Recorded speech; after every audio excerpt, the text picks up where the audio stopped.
Welcome to the 30-minute hour. It's the personal development podcast for authors, entrepreneurs, and career professionals who are looking to level up and become unstoppable. I'm your host, Eric Twiggs, your procrastination prevention partner. Joining me as always, you know him as the super CEO, the business strategist extraordinaire, and all-around good guy, Ted Fells. Happy Monday. Happy Monday. Monday is upon us again. Unbelievable. Absolutely. It's the 112th episode of the 30-minute hour. And you know, Ted, so we always say this is not your everyday podcast. No. We always say that. But truly, today they're going to find out, right? Because we actually have somebody who's not your everyday guest. That's right. So when you combine not your everyday guest with not your everyday podcast, it's going to be a not your everyday experience. I mean, it was a not your everyday backstage appearance. Oh yeah. There was a lot of arguing. I just want people, full disclosure. I thank God I was here to mediate between these two. We had a shiny head off. We had we had just all kinds of conversations. We personally developed ourselves during that pre-show. Snitching, Eric.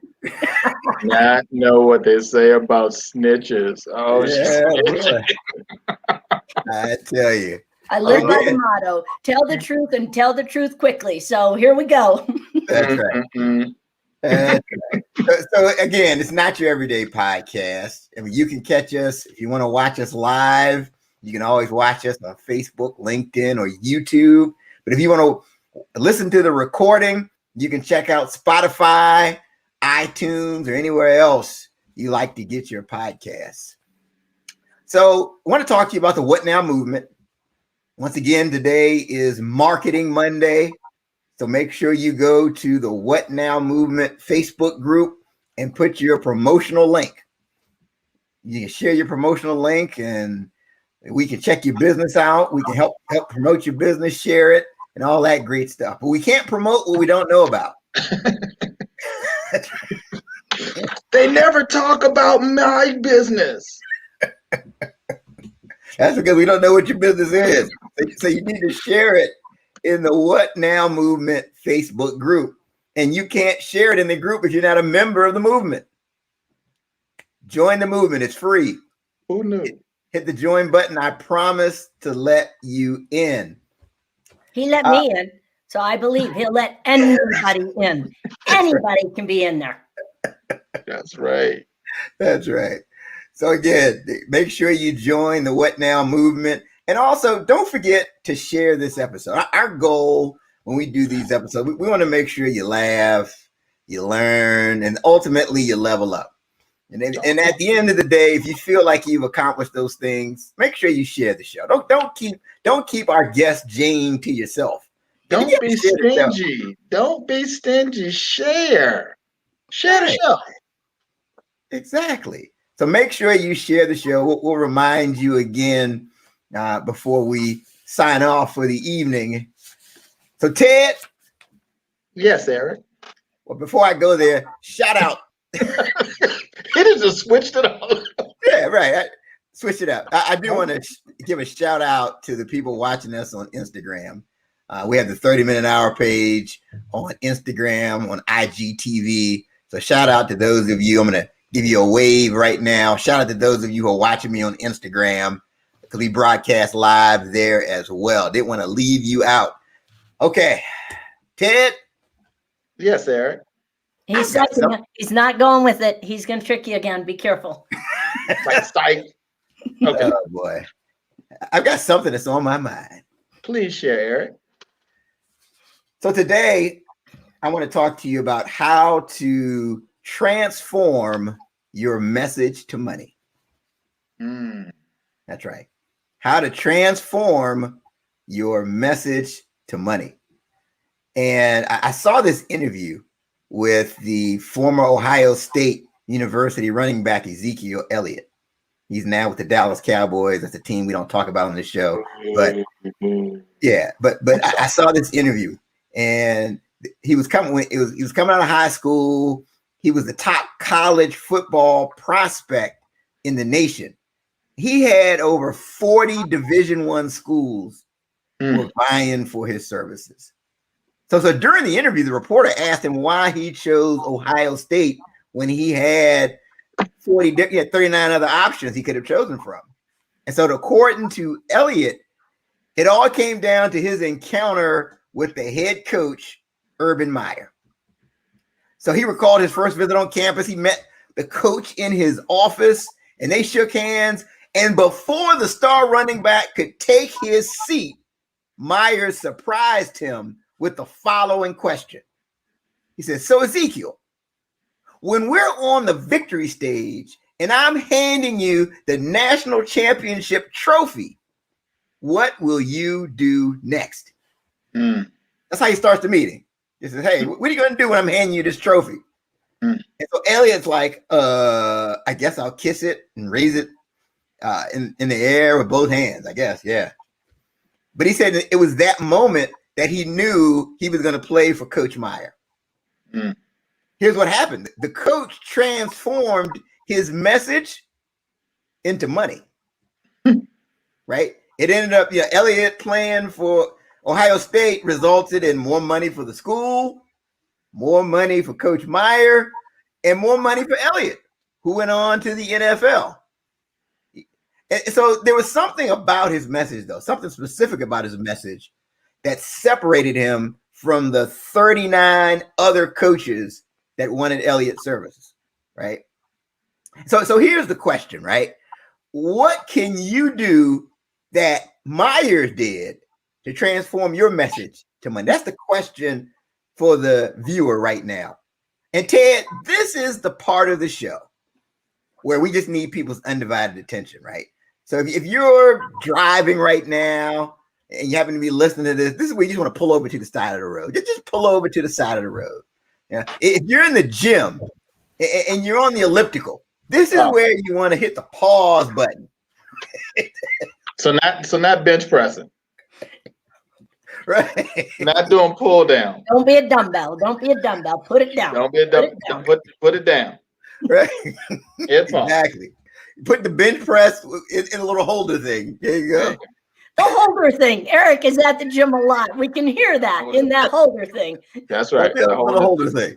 There you go. And the reason I'm laughing, I'm cracking up for those of you that are listening, because Ted is doing the elliptical thing. It's hilarious.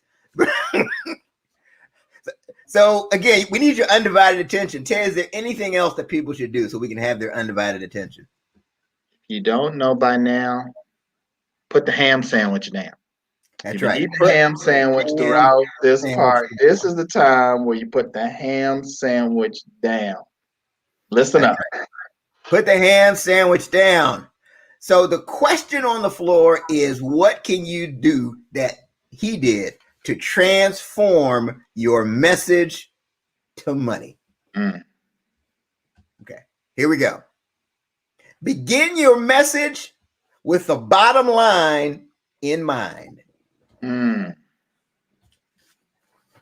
me say it again. Begin your message with the bottom line in mind. That's good. See, here's the thing. Like, I have no way to prove this, Jane. I don't know this for sure, but I believe that the other 39 coaches, they may have been like most of the entrepreneurs that you encounter, right? They were boring, confusing, and inconsistent. And that's where they missed out.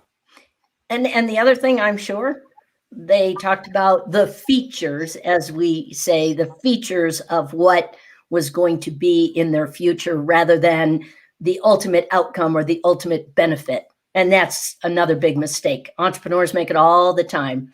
They're going to tell about how many practices, what it's going to look like, what their locker or where their locker is, how they're going to get tutored. Forget it. It's about what's the greater outcome that everyone will experience. Absolutely. I mean, you think about it. I mean, he saw himself winning the national championship, and he started with that. Yeah. His response was, you know what? I'm going here. Yeah. Because I'll be winning the national championship. So no, that's the key. There's a lot of lessons we can pull out of that. So I'm going to introduce our guest because she helps entrepreneurs to begin their message with the bottom line in mind so they can connect, capture, and close their ideal clients. And she uses, if you can't tell already, she uses a straightforward and big-hearted style. She guides thousands to transform their message to money from any platform with her Speak to Profit formula and core communication system. With decades of successful speaking and coaching, and perhaps most important of all, real life experience founding and running multi-million-dollar businesses, she appreciates that success is truly about the power of your message. With nearly 30 years of sales success as a corporate executive and entrepreneur, she brings you everything you need to take advantage of the most powerful marketing tool around to make money. Powerful. It's powerful. That's right. With a last name like Powers, oh, it's nothing gonna be. It's got to be powerful. Look at that middle initial, Jane M. Powers. That's right. We're not messing around today, people. This is not your everyday message. That's what I'll tell you. I'm telling you. I like how you did that. I like how you did that, Jane. Absolutely. Fasten your seatbelt. Please welcome to the 30-Minute Hour podcast, Jane M. Powers. We need that background. We need the crowd noise. One day, Eric, we're gonna do the wave. That'd be good. A three-person. Come on, Jane. Done. Come on, Jane. Do the wave. Yeah, just let. Now, Eric. Thank you, Eric. You can't mess up the wave with three. There's always that one person in the crowd that's not paying attention. It's one of those. They're sitting there with their hot dog. I'm not doing the wave for nothing. I don't care. You can wrap around this stadium 50 times. I refuse. Hot dog and beer. And they're not doing it. That's it. I will not participate. But before we really get into the meat of it, I want to talk to you because you work with people, helping them with their speaking message. I just think it's so critical, like how you start your presentation, because people remember like the first things you say, they remember the last things you say. So can you touch on that a little bit? Yes, because it drives me absolutely crazy. So I will apologize in advance to all the listeners. We don't have a lot of time to fix the things you're doing wrong. So I'm going to give it to you straight and direct. And please don't be offended if you're listening. You're thinking, boy, yes, I'm really direct because you are making these mistakes. I can promise you. So Eric demonstrated it beautifully. Eric used what I call a wow factor. Never hit a platform and go, oh, hi, Ted, Eric, so great to have you. I love all your guests. Thank you. I loved it. We don't care. We have enough time to give the, appreciation and hellos and, oh, Bob, thanks for having me here. We don't care about that. The second you hit any platform, you must wow your audience. Now, I'll give you an example. What I do, any stage that I hit, any platform, it's a little different virtually, but I do this from live platforms. I go on, I look at my watch, I look at the crowd, I don't say a word, and I sit there and I look at my watch again, and then I say 7 seconds. 7 seconds, your mind has made 1,000 computations about me. NYU did a study. Then I go on. What people are thinking is like, oh, I had one guy tell me, he said, the minute you stood on that stage in front of 600 people and didn't say a word, I knew I was in the midst of a pro. You want people to say, that's no ordinary speaker, and lean in. So you want to start with a wow factor. That can be anything. It could be a story. It's not about you, because I hate to say this, nobody cares about your story. Unless they know you, then they care about your story. Then they're like, oh man, that sucks to be you. I'm with you because I feel my story. See, people only care about their own stories. We care about our story. We've got to have our story relate to the audience. So wow factor, come out with a quote, come out with a story. I have tons of stories that I use in my arsenal. I'll change it up a bit. And it just, people sit back and they go, take me on a journey. Mm. You know, it's funny you mentioned that. One of my mentors is a guy named Ed Tate. And that was his thing. Like he would come out and his first, he taught me this. He would come out and just stand there for the first 3 seconds or 4 seconds and it just drew you in. And you kind of, what's he doing? What's he about to say? Oh my goodness. But he's got everybody's attention. Actually. What's that? I know Ed Tate. Okay. I believe I know Ed Tate, if it's the same Ed Tate. Yeah. Or at least a guy named Ed Tate. But there I could have just made it up just to connect with Eric. It's a powerful thing to do. Eric was like, really? Yeah. He was like, okay. Eric was like, well, really, Eric was like, well, really, he's not really my mentor. I just read something about it. You just made up the name to protect the innocent. But yeah, he's a distant mentor. Yeah. That's one thing that is so key also. Don't start speaking until the entire audience is engaged. I see people go on stage, they start talking and, half the room's still talking away. Now you command that room. I'll tell you my very first speaking experience. So my career actually started in the prison, which explains a lot. And I was in front of 200 juvenile delinquents, and I had no self-esteem. I was just out of college, and I had to capture their attention. That's where the wow factor 832 years ago was invented, was when I stood in front of that room thinking, they're going to eat me alive. Like they're going to gobble me up in one full swoop. Yeah, absolutely. But no, I just think that's so critical that, everybody's conscious of how they start their presentation. So let's roll back the clock. I want people to really understand the full picture of how you got to this point. Let's start with your childhood. What did you want to be when you grew up? Alive. Okay. No. I did. I grew up in a bit of a complicated family, and it was a miracle that I'm here today. By the way, here's a shameless plug. My book is coming out May 26th. You guys have to get it. But anyhow, Curly, you know what I wanted to do? I wanted to be an FBI agent. I wanted to be an FBI agent. I wanted to do all kinds of drug busts and everything. I just wanted to enjoy, utilizing some of my abilities to be able to serve. So that's my final answer. Interesting. FBI agent. Wow. And so if you could go back to that time, because obviously your path took a completely different route. Like if you could go back to that time, knowing what you now know, what advice would you give to yourself? I still give it to myself today. It doesn't matter if it was years ago.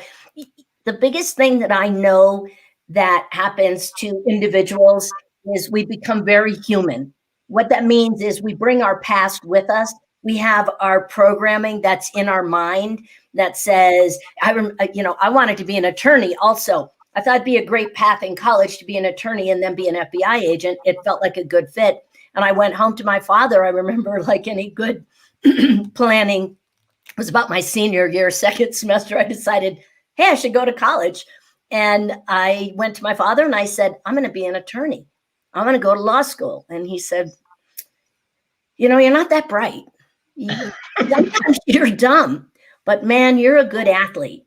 Why don't you go be a PE major? Go be a PE teacher. And in my mind, I went, you know what? I was the first one to sit down in the spelling bee. I didn't do very well in school. So my program said, you can't accomplish that. And I went to college. I went for PE, but I didn't graduate with PE. It was therapeutic recreation. It sounds much more glamorous. But nonetheless, I will go back to my past self and give the advice that what was told to us is not always true. Sometimes the deliverers of the message are a bit broken, or they're a bit afraid of stepping out of their comfort zone. So what I would give the advice is do whatever you set your mind to, which I really have. But the biggest part of that is don't worry and fear while you're doing it, because everything always works out. Everything always works out. Oh, that's great. So did you, it sounds like, so for a moment, was there a moment where you actually internalized it and said, well, I'm not that bright. So it sounds like you internalized that for a moment. Oh, not a moment, for a lifetime. I hate this. I mean, I have done more personal development ever since, gosh, when going back to my college days, and I worked in the prison drug and alcohol treatment centers. I was a counselor for sexual abuse. I did interventions, prevention, you name it. I was working the front lines because that was my life. I grew up in the front lines. We tease, and I was teasing before the show saying I'm originally from Chicago because it sounds much cooler than saying from Naperville. I mean, I grew up the brokest kid in the country club. We had the money, but emotionally we were broke. We were spent. There was more dysfunction in that family, and the programs, and I'm telling you right now, the programs that we grew up with still run our business today.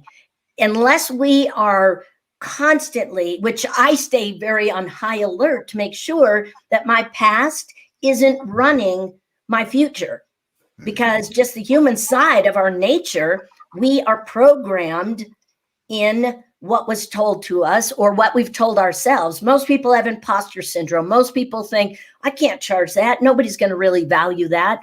I have created 3 multi-million-dollar businesses. I don't say that to brag. I say that because I'm like, people, if I can do it with the thinking, my sister told me I was fat, dumb, and stupid my whole life. And that was just the more empowering stories, the more inspiring stories. But when you go through life, I don't care if it's just you moved your senior year of high school, if you don't reprogram the mind to say, I am, and then decide what that I am is, you will literally run your business. So I've created those businesses. Because I'm competitive, I played every sport on the planet. So I had that competitive mentality. So my next book coming out, Revealing the Missing Piece, is for survivors of trauma and abuse. And I have created businesses. I have coached in some of the biggest organizations with top-notch individuals. My book is coming out May 26th. And do you know what I do?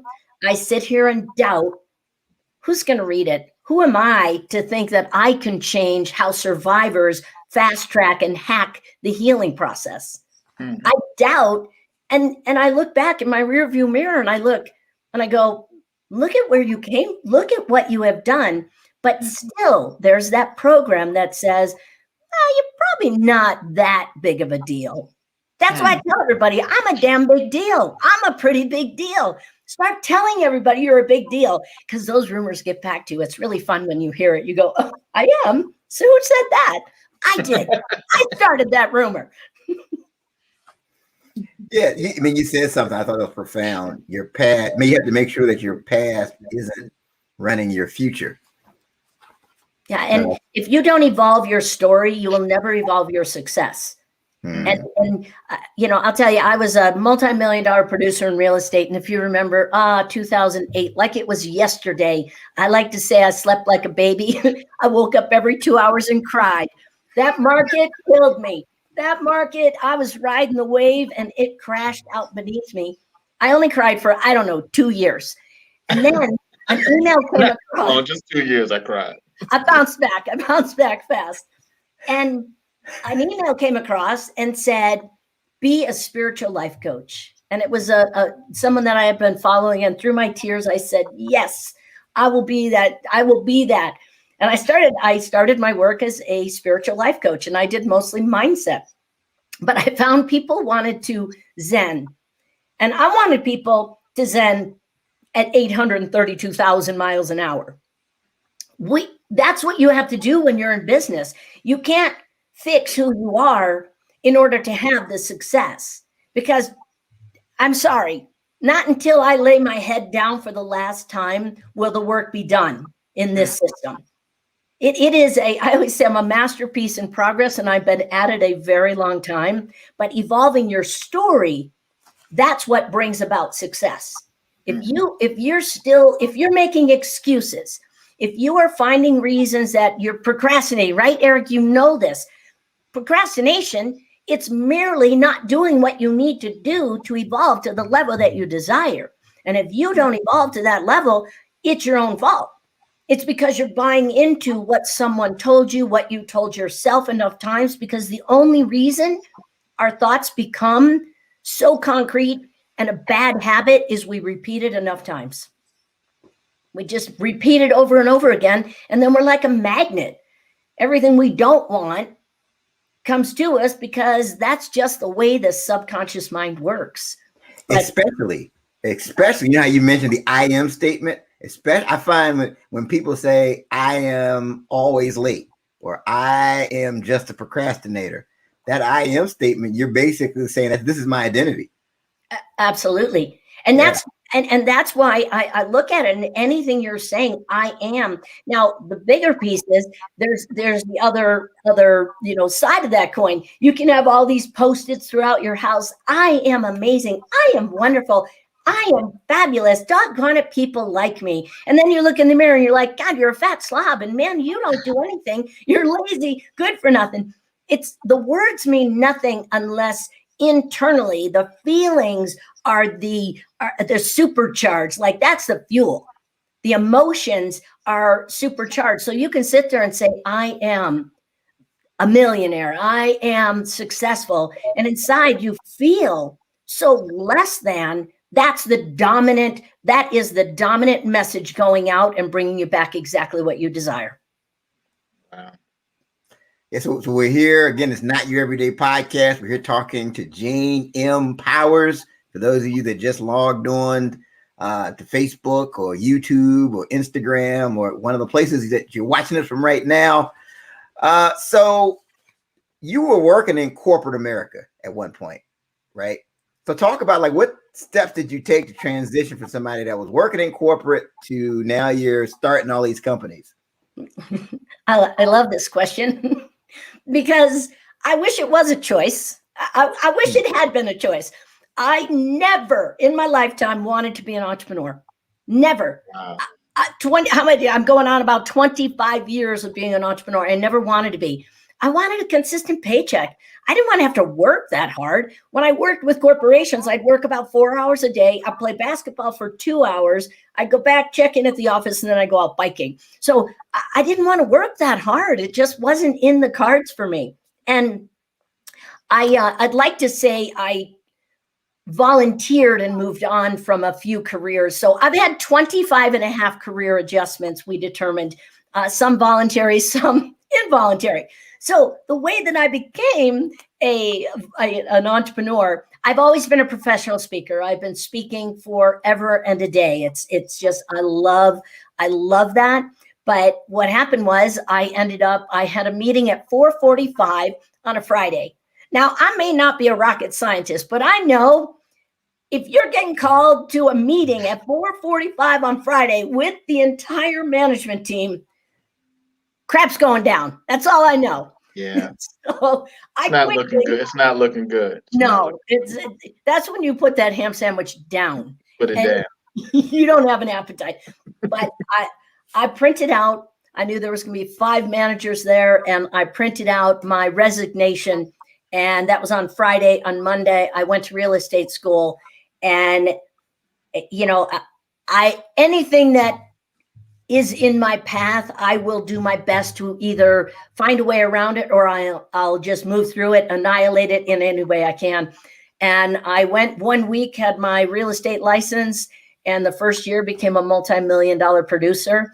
And I spent time doing that until the market crashed, like I said. And then when I decided I got to do something, because I am so unemployable.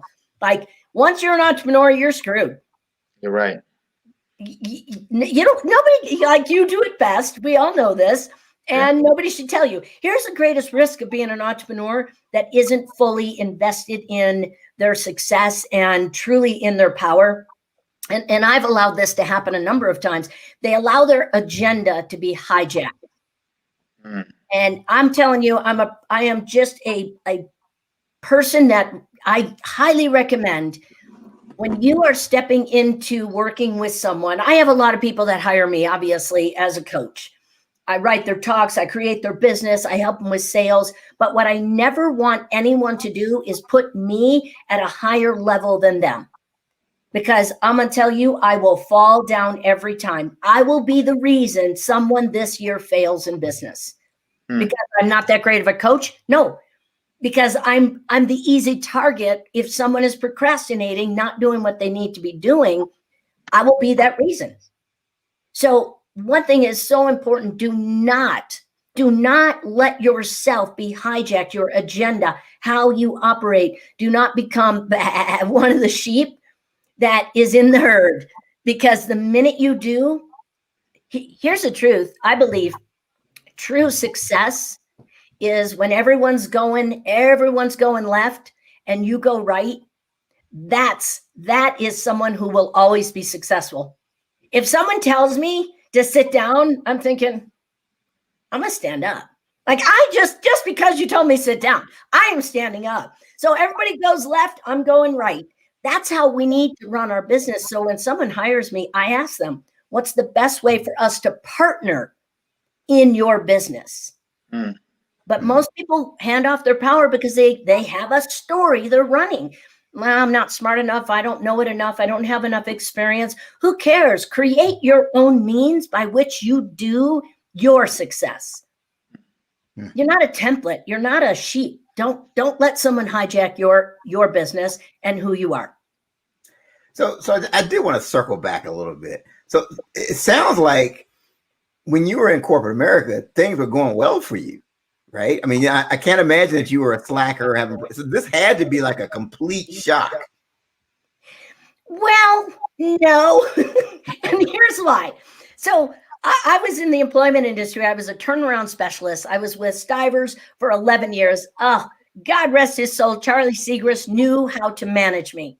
He said, where do you want to go? We need help over here. Go make us some money. And he would let me loose and I would go make some money. And then I'd say, I'm bored. And he'd go, okay, we need you over here. So he knew how to keep it interesting.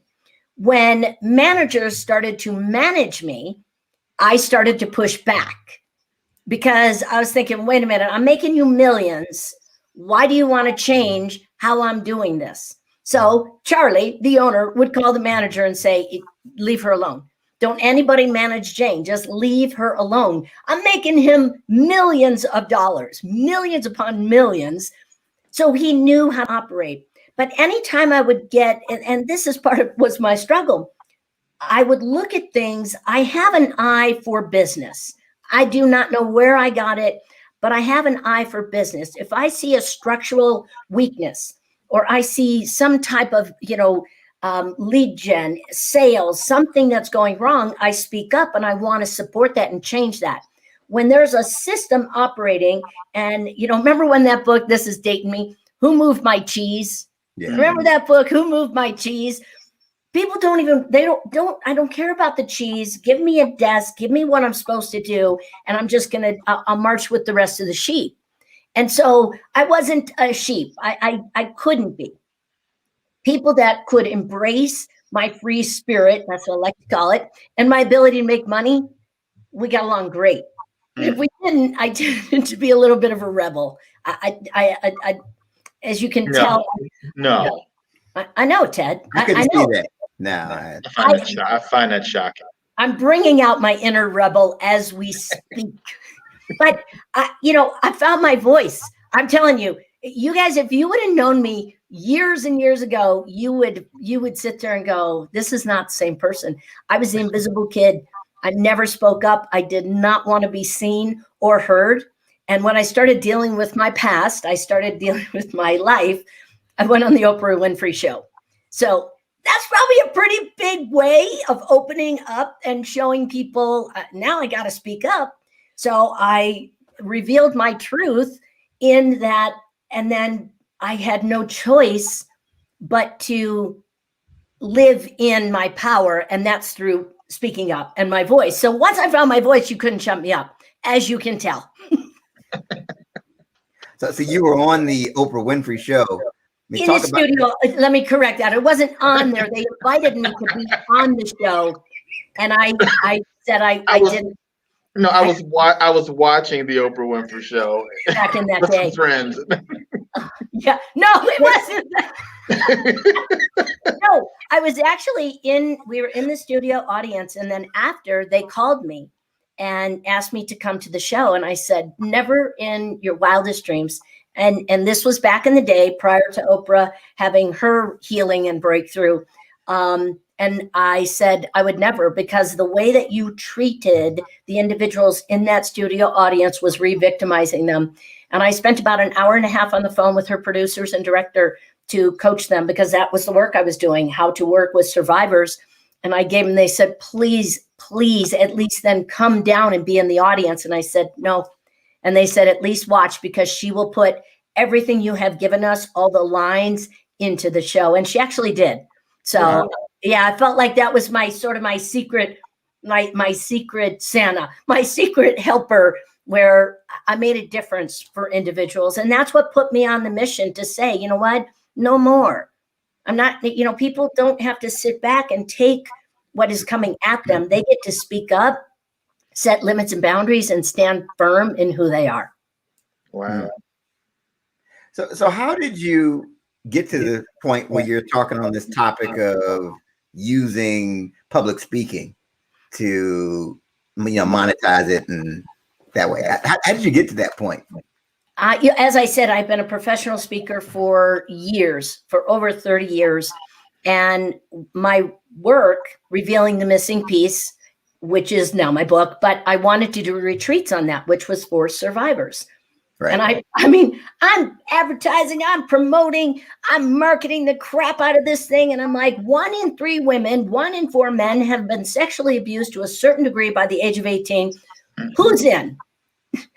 No one. No one back in the day was raising their hand. This was pre-Me Too movement, hashtag whatever, 1 billion rising, Epstein, all this. It was prior to this, entire thing blowing up. And I thought, gosh, why do I want to do that work? And it's to assist individuals in finding their voice. So reprogram their past to find their voice in whatever you want to do. Be a CEO, be a stay-at-home, mom, dad, whatever. It doesn't matter. Be an entrepreneur. And I started thinking, okay, if it's about your voice, a light bulb went on, and I'm like, I've been a professional speaker for years. Mm-hmm. When I stand from stage, I'm telling you, or any platform, you can make a difference. So as a spiritual life coach, that was my, it was just like, it hurt so bad in my heart because I really wanted to do that work. And then people are like, you're not speaking at spiritual centers. You're not speaking at churches. How are you making so much money? How are you so successful? I'm like, I don't know. I just speak and then I sell. And they're like, you should probably make that your business. Mm-hmm. And so that's where Speak with Confidence, Sell with Authority came to life. And then I became a speaking and sales coach. And now, you do it so much, you become a business strategist with the emphasis on speaking and sales, but, online course creation, whatever it is, I train people how to be on podcasts effectively and how to be able to, I'm just a podcast hoe. I don't have my own podcast, but I'll be on any one of them. Depends. You've been on podcasts, right? Where they don't say much. Like, you say something, they go, wow. You're like, next.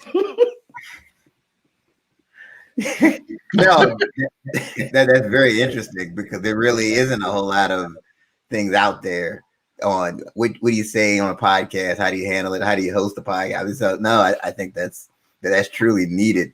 So in your bio, where you talk about, the entrepreneurs being boring, confusing, and inconsistent, what are some steps that people can take as they're doing their presentations to avoid that boring and confusing and inconsistent path?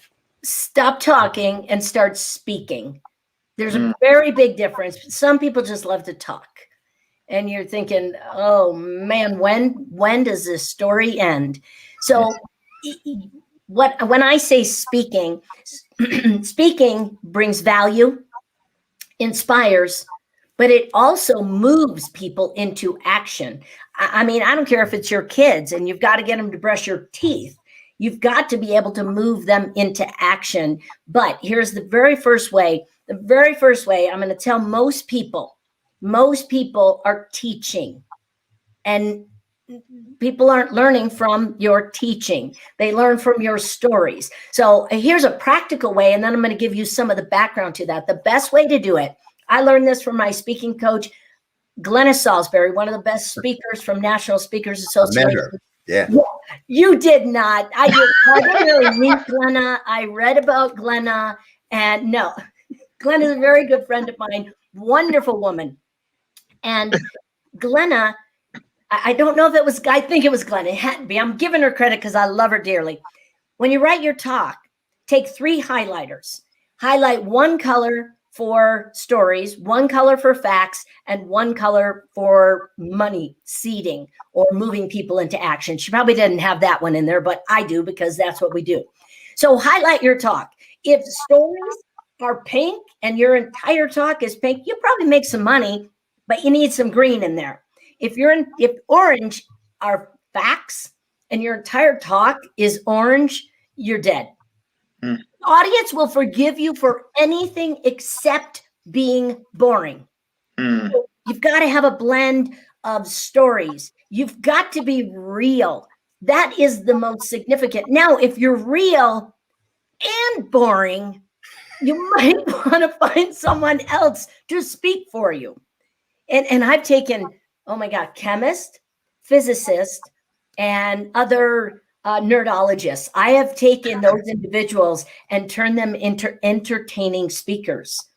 Like, you've got to entertain, like I said, with stories, with personality, and with moving them into action. But the very first thing that you must do, we talked about this, wow factor.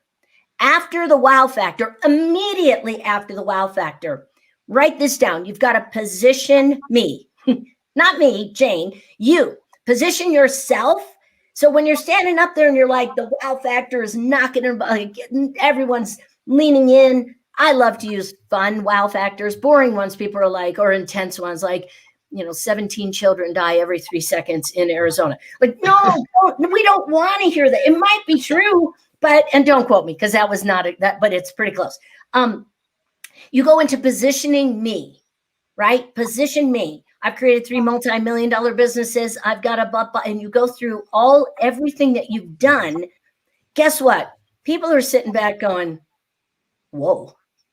They hear million. They hear, turn profits around 240% in 11 months. They're thinking, she knows what she's doing. Created. So position me. It is not it's not a lengthy story. It is bullet point, punch, punch, punch. 3 multi-million-dollar businesses, turn profits around 240%, 2 bestsellers, blah, and a partridge in a pear tree. Then you must, please hear this. You must position them. Position your ideal audience. Position them. Please be nice about it. Now, I can get away many times by saying most are boring, confusing, and inconsistent. Like, I don't say you are boring, confusing, and inconsistent because that's just plain old rude. Like, I'll say most, and sometimes I point out there instead of pointing here, but most, and then I've had people come up to me and they're like, oh, I'm boring, confusing, and inconsistent. You're speaking to me. So I will most, many, and some. Those are wonderful words. Most are boring, confusing, and inconsistent. Some are closing deals from stage, but I'm going to tell you, they're not closing at the level they should. And you go through and you have the pain points. You're not going to move in your chair until your butt gets numb. Like, you're like, well, I'm a little uncomfortable. We've got to make the ideal client uncomfortable. They've got to be able to go, oh my gosh, that's me. People by nature are in denial. I'll tell you, I used to do drug and alcohol interventions. There'd be a dude with a needle in his arm, foaming at the mouth, no money, no phone, no family, no nothing, homeless. And we're saying, we're going to get you help. And they'd be like, Now today isn't good. Like this doesn't work for me today. And I'm like, dude, you're a goner. But most will sit back and say, I can't afford it. I can't invest. I can't. Not timing isn't good. You know all of the objections people give. Those are just excuses. And I tell people, if you've got more than 10 excuses in your holster, if you have more than 10 excuses, please don't take this wrong. You should probably go back and get a JOB. Because if you're making excuses, I'm telling you right now, you're the only one that you are accountable to, and you're going to buy into your excuses. It's so convincing, right? You've heard people where I've had people, I do sales training, and I've had people where they're like, well, you're probably right. It might be too much. That's you. That's your excuse for you. You will never overcome an objection you agree with. You will never overcome an objection you agree with. Okay. If you feel broke, if you feel timing isn't right for you, you're going to hear that all day long. People will be saying that all day long to you. And it becomes, yeah, that's definitely hashtag exactly. But we buy into our own stories because we're convinced. So you've got to position me. I'm awesome because you only need to know 2% more than your audience. I don't know where that came from. I may have made that stat up, but it made me feel better from stage. I'd ask people questions. They're like, well, I don't know that. And I'm like, dang, then I am so pressure is off because I know 2% more than you. You want to command the stage, but first it starts with, I'm awesome, you're screwed. Now let's go into our content.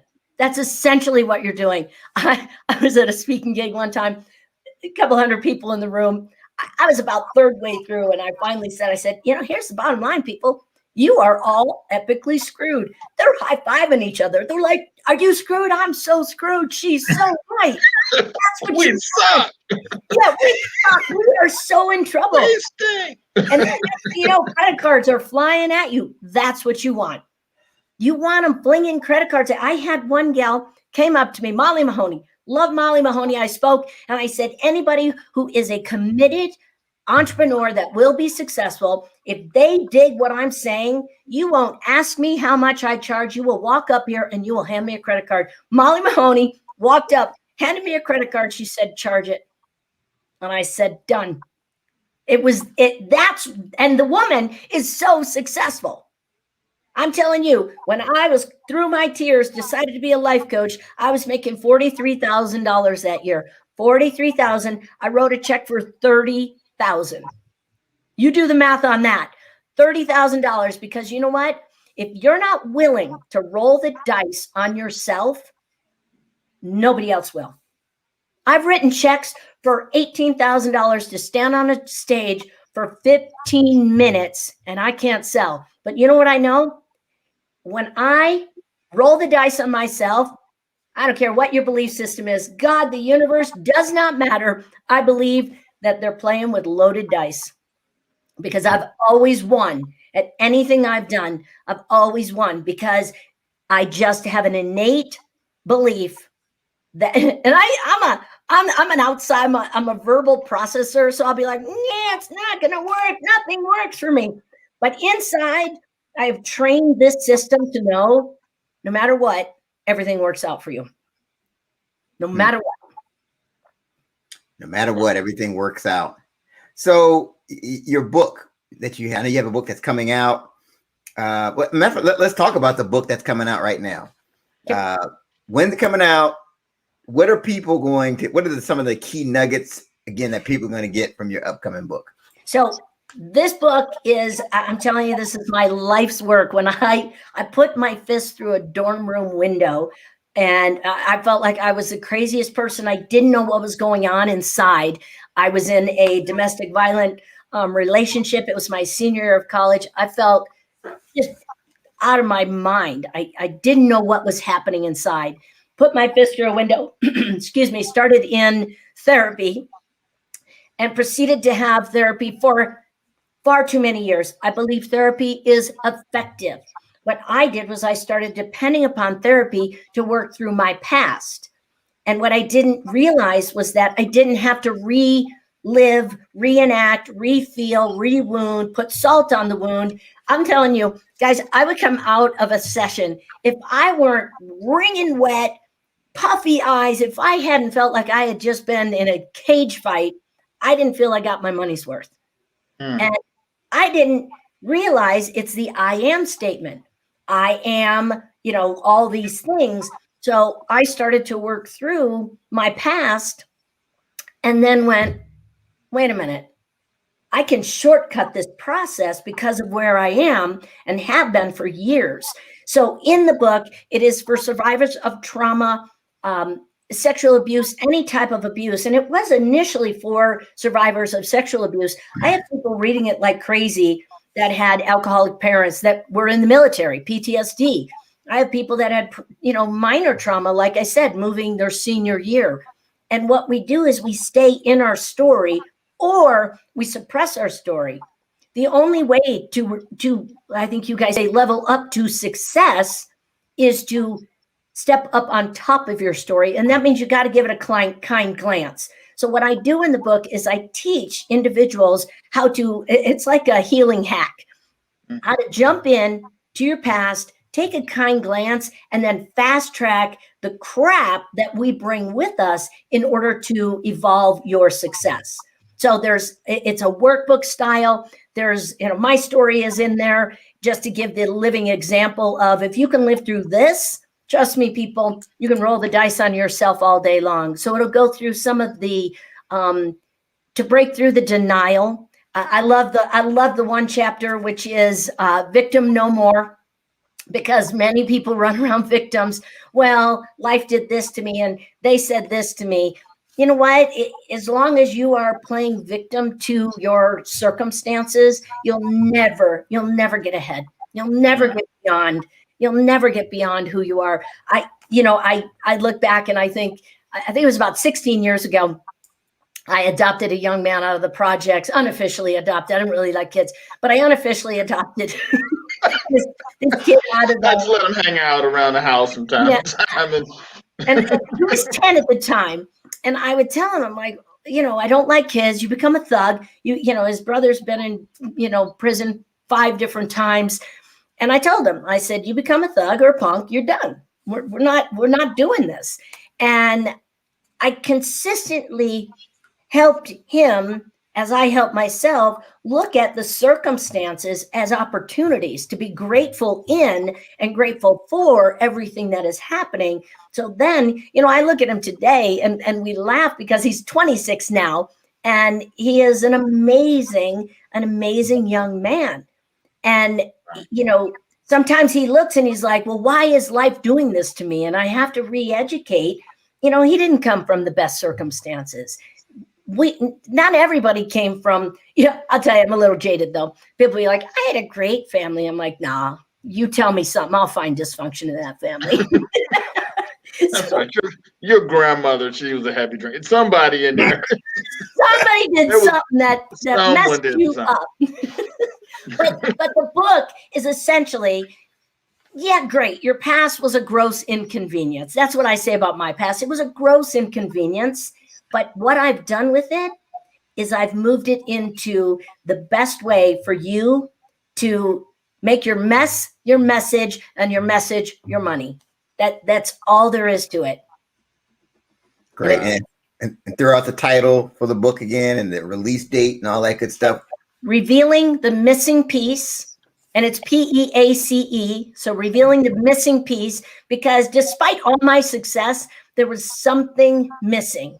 There was just something missing in there. And I'm telling you, once you move beyond that void, that same damn story you tell about yourself, you'll be unstoppable. Oh, isn't that part of what we talk about on this show? Damn, I'm good. I like how see, do y'all see how she weaved that in there? I like how you think, Jane. I like how you think.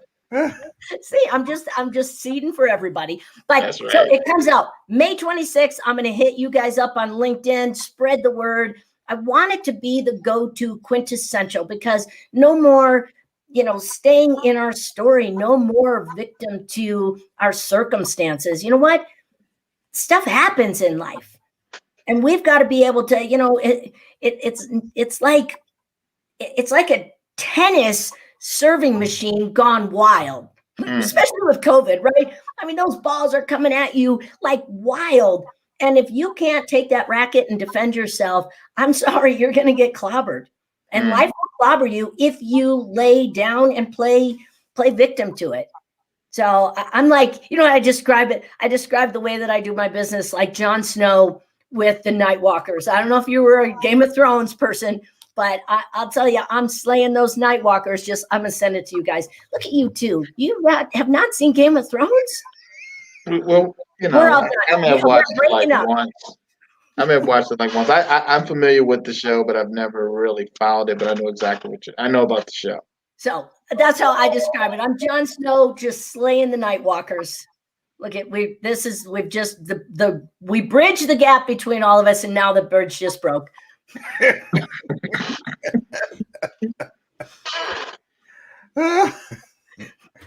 All right. Now that's something I haven't gotten into yet. The Game of Thrones. Everybody talks about it. Don't fall in love with any character. Do not love. They all die. A couple don't, but don't get attached to anyone. Anyone. And Eric, sometimes you try to binge watch, but I don't know. It seems like that's been out for like 10 years, so you'll be binge watching for forever to try to. Yeah, I'll never get caught up. I'll just. I just need to pick an episode and just start from where I am. Just go. Just go with what I know. All right. So we are about to go around the horn. And Jane, this is Ted's favorite part of the show. This is where we each give a parting thought to leave the people with based off of the theme of the show. And that's a parting thought that's going to help them to become unstoppable. So Jane, you being the guest of honor, we'll have you go first. What is your parting thought? My parting thought is find your voice. In your voice is your power. In your power, you can do absolutely anything. Don't play nice. Don't say yes when you mean no. Don't, be direct, be straightforward. I'm going to tell you, I learned everything I know in business from playing basketball with men. Everything I know in business came from hitting the courts with men. Because I'll tell you, I played basketball with women. I played Division I basketball. I played hockey. I played every sport. And the women would get mad at me and they take it personally. I'm like, I'm just intense. So I go play basketball with guys. You guys are interesting. You're an interesting breed. You can knock the crap out of you. You can say the rudest things. You can say just about anything. Hit you where you hit below the belt. And afterwards, you're inviting me out to lunch. You're like, hey, you want to come to lunch? I'm like, you don't hate me? Like what? I didn't get it. And what it allowed me to do, because sometimes I'd say things or they say things to me and I go home and cry a little because I was hurt. And I thought, that's what we do in business. We're not standing. I'm a point guard, people. You got to run the show. When I got, after a week of being in the gym, I was running 4 courts. 4 courts, all men, only woman in that gym. Because I found my voice. I positioned myself as the authority in that gym. And I'm telling you, you do that, you will run anything you desire. But you got to speak up, you got to stand up, and you got to be strong. That's it. Find your voice. That's powerful. Let me tell you something. I don't know how to follow that at all, Eric. Because you need to have Jane Powers on your team or Jane Powers mentality. Because if I'm in a bar fight, I want to take a Jane Powers because you're so believable and so convincing, and I can see how that can help, especially in sales, right? Just like you said, first just being kind of positioning yourself, just kind of going in there and just feeling confident in you that that you're supposed to be here.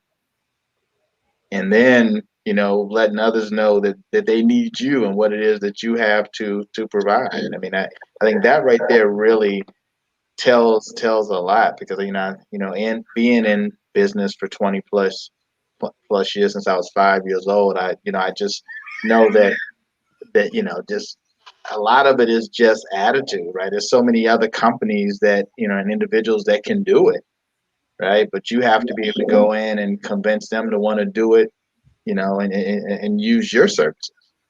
And it comes in with a certain level of confidence and, being able to, make that connection. And, and I think that everything that you've been sharing today, I mean, again, it's been just so believable. I'm sitting here listening to you, talking about basketball, and I'm saying, man, like we're talking to, some NBA, WNBA superstar or NBA superstar. I mean, how tall are you, Jane?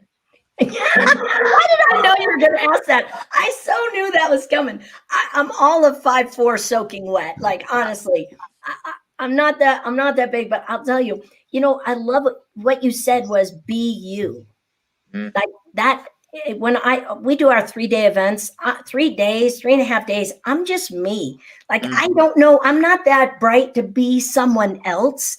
And I mean, and then this is not to brag, but I want to bring this home.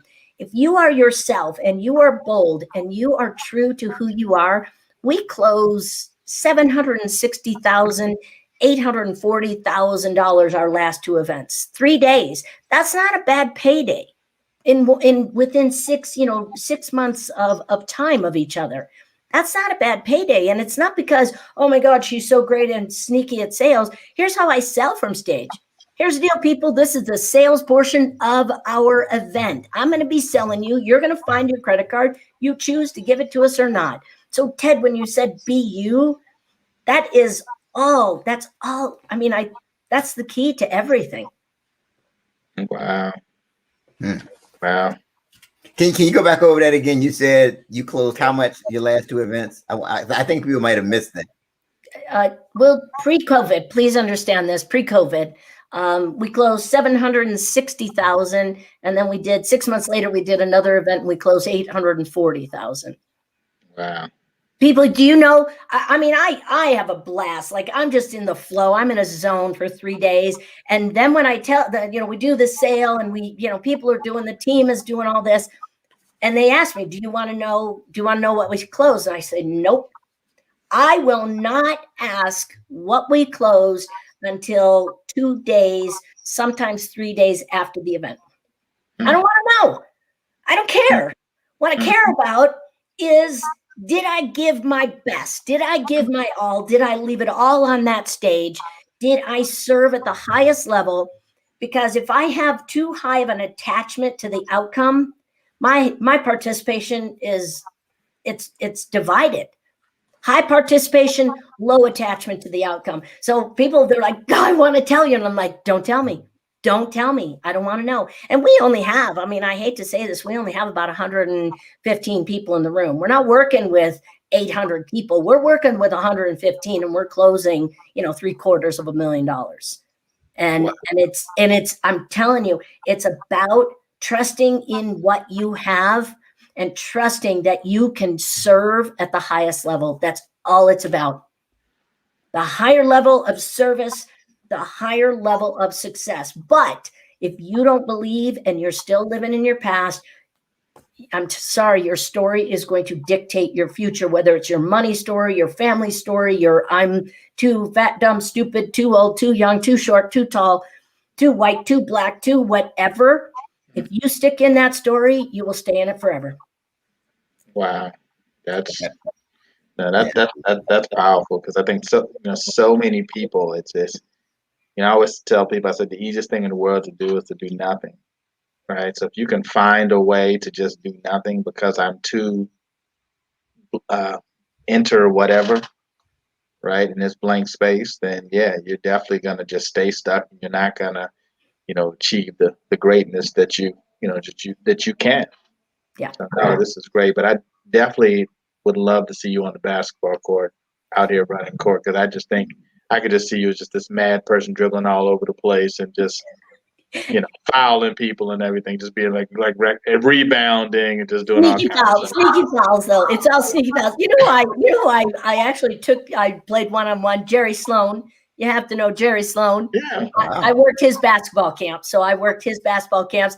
And you may not, Artist Gilmore. I played with Chet Lemon, who was a White Sox player. I had no idea. He introduced himself. He's like, I'm Chet Lemon. I'm like, great, I'm Jane Powers.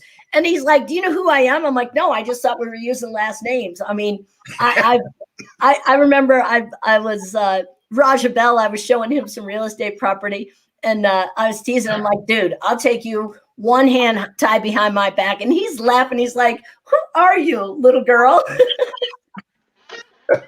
Wow. That's awesome. So we're going around the horn, and like when you talk about finding your voice and just you talk about some people are kind of like sheep, it reminds me of like one of my favorite quotes, and it's about the unreasonable man and the reasonable man. And here's how it just came to mind how like the reasonable man is trying to adapt the world, is trying to adapt to the world. Right. But the unreasonable man is trying to adapt the world to himself. And therefore, all progress is made by the unreasonable man. And I thought about that, it's all, and it boils down to your mindset. Yep. I totally, that's the reason 25 career adjustments. Yeah. Wow. Right. You were adapting the world to you. Trying. Either I had major control issues or I was trying to be great. We have a comment here from a Amber Swaley Nick, and she says, "You can't stay stuck when you hang out with Jane." That is one of my clients. She's an amazing woman. This is a young woman who went from crying in the front of the room to now commanding platforms like you wouldn't believe. Amazing. That's great. And then Denise Powers says that you're one of a kind for sure. Some say that's a good thing. Some say, oh, thank goodness they broke that mold. Awesome. And we got Amber says, that's right. She agrees with what you're saying. So that's right. That's right. All right. Well, cool. So Jane, how can our followers best connect with you?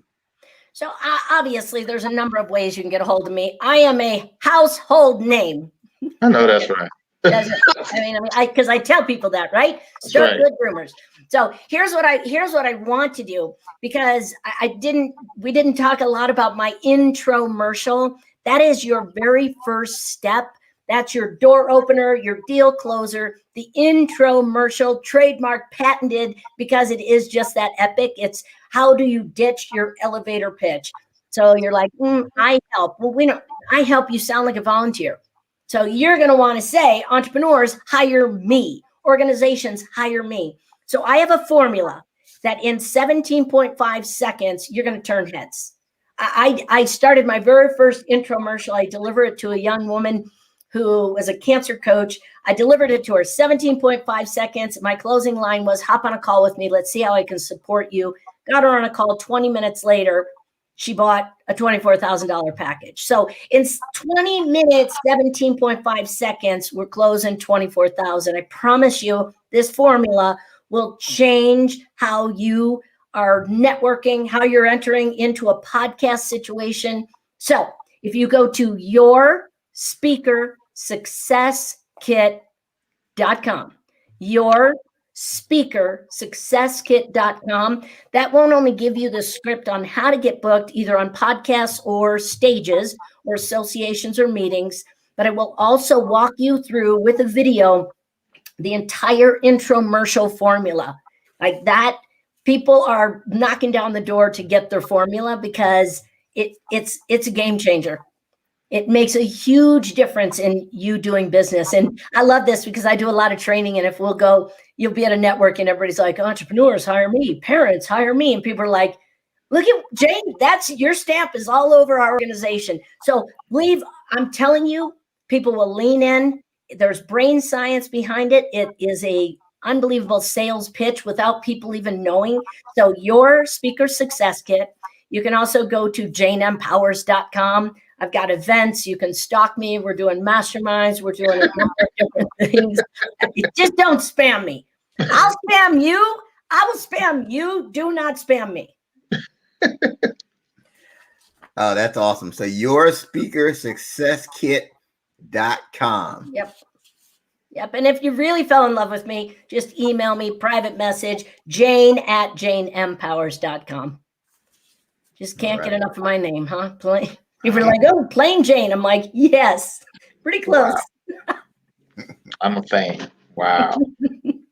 Yeah. This has been an excellent episode of the 30-Minute Hour podcast. We definitely want to thank Jane Empowers for being our guest and sharing what she shared. And she really dropped some serious nuggets. I mean, she said like 15 things that were tweetable. So those of you that just joined at the last possible minute, you're going to have to go back and rewind to hear all of the tweetable nuggets that she shared. And speaking of sharing, don't forget to share the show. Share the show. Absolutely. Don't keep it to yourself. I mean, you laugh, you learn, and you leveled up, right? So why not share that information with somebody else who could benefit?